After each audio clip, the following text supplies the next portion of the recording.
Qu'est-ce que les Grecs ont fait? Ils ont voulu briser les barrières de la sainteté de la famille juive. Et comment ils s'y sont pris? En fissurant doucement, doucement.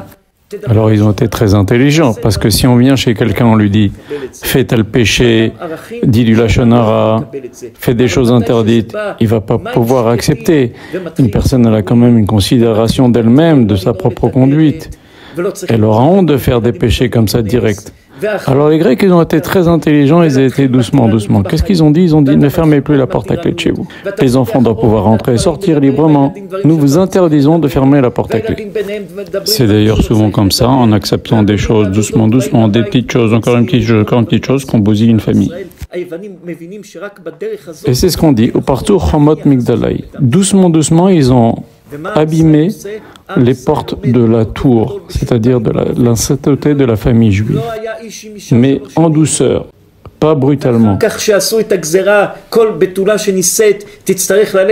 À la fin, ils en sont arrivés à ce que toute jeune fille qui se marie, elle doit passer chez le gouverneur grec avant de retrouver son mari, et après ils ont interdit aux femmes d'aller au mikvé, ce qui fait que pendant 3 ans, les juifs, les couples ne se sont pas retrouvés, les femmes n'allaient pas au mikvé, et pendant 3 ans aussi, les bnot Israël Kshérot ont refusé de se marier pour ne pas avoir à aller chez le gouverneur. Mais comment ils ont fait pour aller jusque-là? Ils ont été progressivement, doucement, doucement. C'est ce qu'on dit, Parsou Chomot Migdalai. Ils ont brisé doucement, ils ont fait des petites fissures dans les portes. Ils ont commencé par dire « fermez pas la porte » ou alors ils ont enlevé carrément les portes des maisons. Vous pouvez dire « c'est pas très grave ». Oui, mais ça commence comme ça et après ça devient n'importe quoi. Alors il y avait des juifs à l'époque qui se sont dit « bon, on va pas quand même se battre parce qu'une fille, une jeune mariée doit aller chez le gouverneur. Il y a de quoi permettre, on va trouver des permissions, on va trouver des trucs. » Mais pas du tout, même pas en rêve. Comment ils ont réussi à en arriver là? En y allant par petites fissures dans la kedouche, la sainteté de la famille juive. אדם הולך קונה כוס מים, מצלם, קניתי כוס מים. אדם מאכיל את הילד שלו, מאכיל אותו, אכלתי את הילד שלו. זה נקרא לו לנעול את הדלת. Maintenant, quand un juif ou une juive a Facebook ou un autre réseau social et il se photographie, lui, sa famille, il se montre, il montre sa vie privée, c'est exactement ce que les Grecs ont fait, encore pire. Il ouvre la porte de sa maison. C'est exactement la même chose.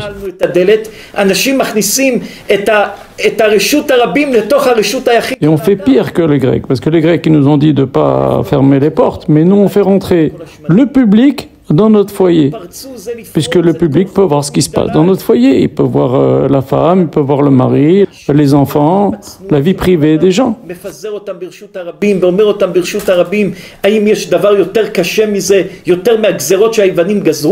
Ça, c'est encore pire que ce que les Grecs ont fait.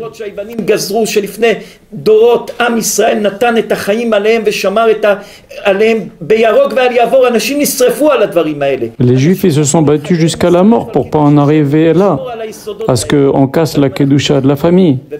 Et aujourd'hui, qu'est-ce qu'on fait?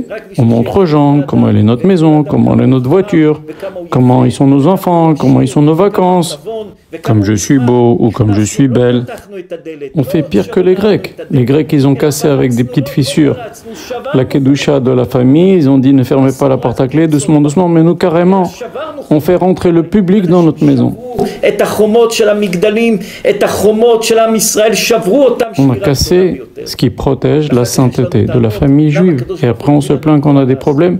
Je ne parle pas du problème spécifique du malheur qui est en ce moment. Je parle en règle générale. Tout le monde se plaint. Il y a des problèmes de parnassa, il y a des problèmes de shalom bayit, il y a des problèmes d'éducation.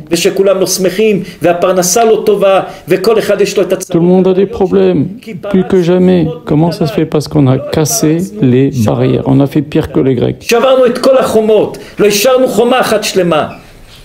Il n'y a pas une seule barrière qui protège la famille qui n'a pas été abîmée. Et maintenant, même si toi, tu ne te montres pas sur les réseaux sociaux, tu ne montres pas ta vie privée sur les réseaux sociaux, mais tu vas voir la vie des autres sur les réseaux sociaux, et tu participes. Tu participes à casser les barrières de la famille. Et cela a des conséquences même sur nos enfants.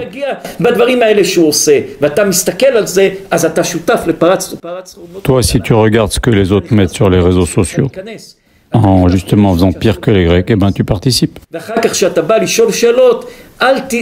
Alors après, il ne faut pas se poser des questions pourquoi on a autant de problèmes. On a cassé la Gdusha d'Am Israël, où on y participe.